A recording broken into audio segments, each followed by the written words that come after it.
Colline regarda Maginos, les yeux écarquillés. « Comment cela se fait-il, Maginos ?» Maginos répondit.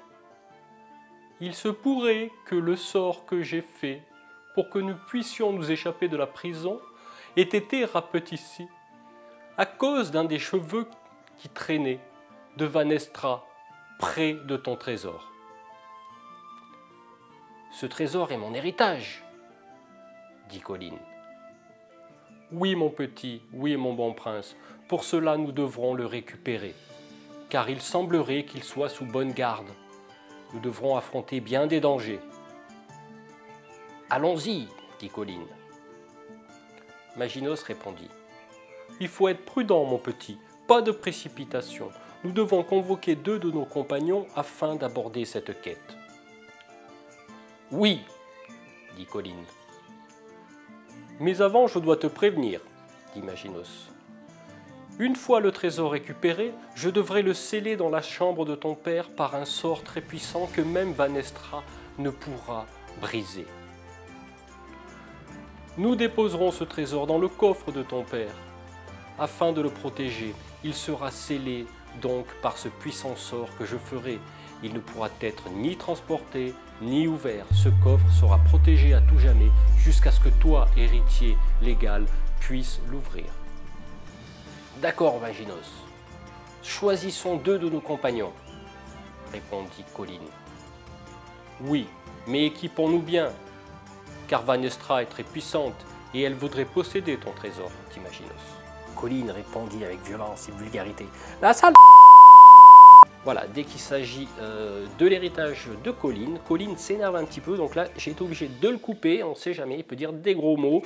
Bienvenue sur ma chaîne des figurines et des jeux pour cette nouvelle rubrique, toute nouvelle rubrique, première vidéo de cette nouvelle rubrique concernant des vidéos scénarios que je propose pour différents jeux. Donc nous allons voir aujourd'hui comment mettre en place un scénario issu de mon imagination fertile de mage aux elfes des contrées du cœur de la loge du crépuscule d'argent que je salue. Tout au long de ces différentes vidéos, je vous proposerai des scénarios inédits, éventuellement des nouvelles règles. On verra plus tard tout ça. En attendant, on va passer au scénario, au tout premier scénario de Mice and Mystics intitulé L'héritage de Colline. Alors, je ne l'ai pas bien précisé en tout début dans le petit délire narratif que j'ai fait, mais effectivement, vous l'aurez compris, le trésor de Colline, qui est son héritage, a été rapetissé en même temps qu'eux-mêmes. Hein. Donc, ils devront dans ce chapitre, le but de ce chapitre va être d'aller récupérer ce trésor et de le mettre dans la chambre de son père, le roi, et de sceller le coffre. Voilà. Alors bien sûr, il y a une condition de défaite de ce scénario, et elle est toute simple. Hein. Si le marqueur sablier arrive sur la fin du chapitre, on considérera que nos héros seront capturés.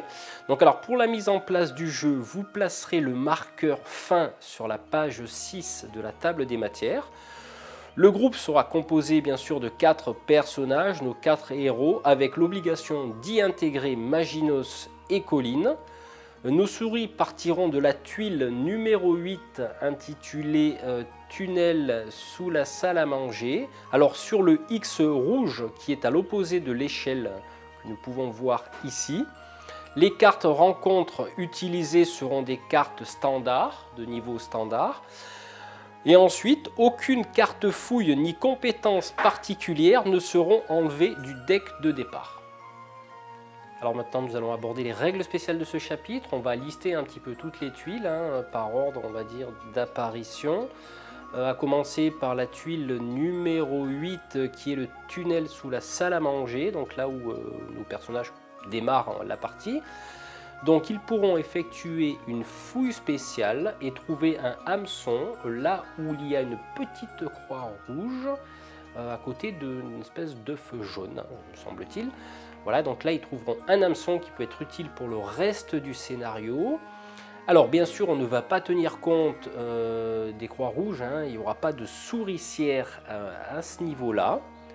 Et on va placer 3 rats guerriers à leur emplacement bien sûr spécifique lors de la mise en place de la partie, c'est-à-dire aux emplacements initial lorsqu'on explore une tuile, donc symbolisée par les petites pattes ici. Donc bien sûr ils vont explorer, ils vont monter au niveau de la tuile numéro 7 qui est la salle à manger. Donc ils pourront effectuer une fouille spéciale sur la table et trouver un cure-dent. Et là effectivement il y aura une attaque surprise, hein, si toutefois il y en a une, de Brody le chat.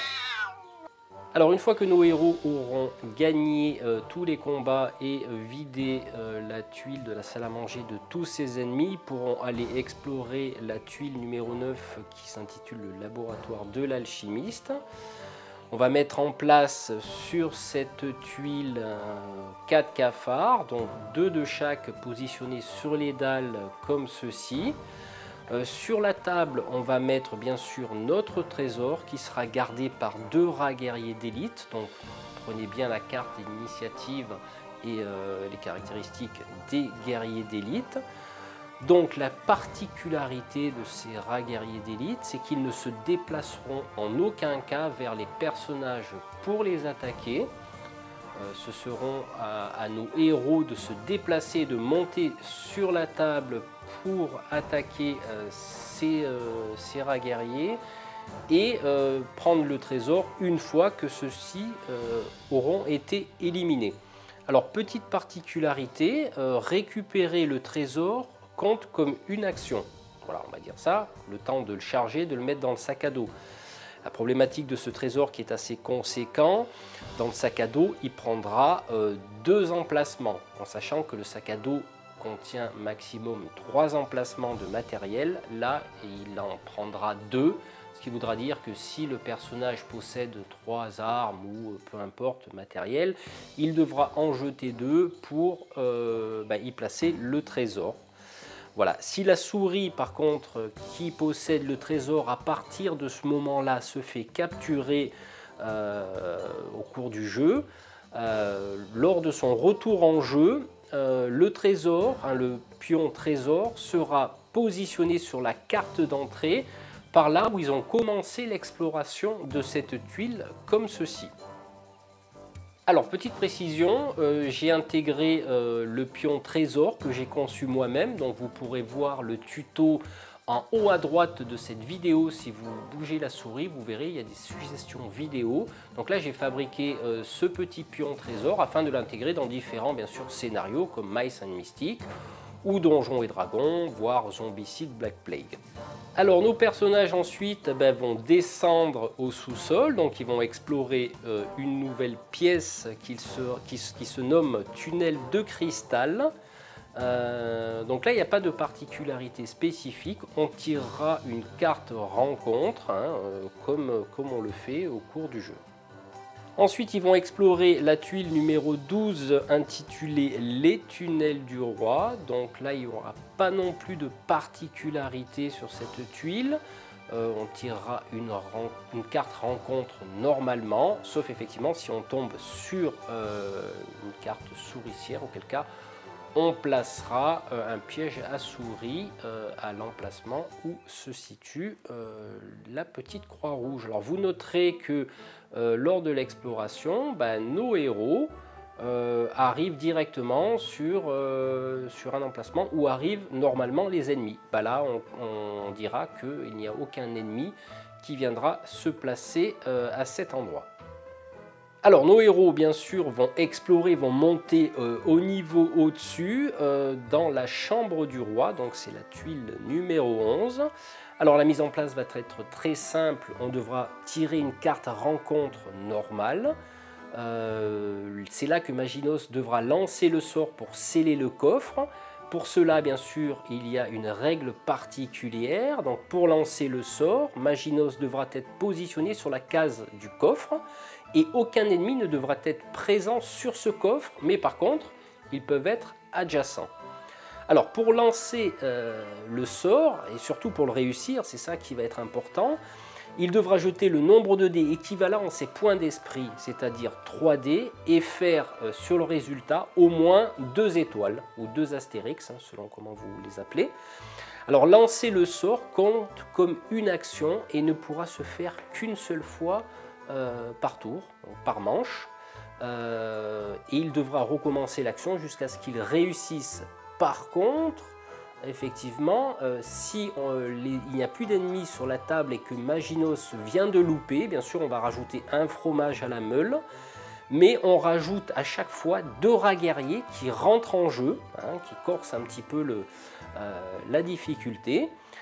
Bien sûr, ils devront éliminer tous les ennemis de la tuile pour gagner ensuite, même si le sort a réussi. Et l'attaque surprise sur cette tuile sera un scolopendre. Voilà, j'en ai terminé avec ce nouveau concept de vidéo scénario. J'espère que ça vous plaît. C'est une toute première pour moi. Je préfère ça à un PDF. C'est beaucoup plus dynamique, c'est beaucoup plus visuel. Spécial dédicace pour mon ami Allegrine3 qui attend, je sais, avec une certaine impatience, parce qu'on est passionnés tous les deux de ce jeu, d'une partie en vidéo que je ferai. Écoute, je te dédicace ce scénario. J'espère que peut-être tu pourras l'utiliser pour faire une vidéo. J'espère qu'il est équilibré. J'ai essayé de voir un petit peu, je ne l'ai pas encore testé, mais bon, je vais le faire, je ferai des arrangements si nécessaire. Écoutez, quant à moi, je vous retrouve très bientôt pour de nouvelles vidéos, des parties, des tutos de peinture. N'oubliez pas, en haut à droite de l'écran, si vous bougez la souris, vous avez la suggestion des vidéos. Donc je vous suggère pour ce jeu d'aller voir tous mes tutos de Mice and Mystics. Écoutez, à très bientôt pour de nouvelles vidéos. Ciao, ciao!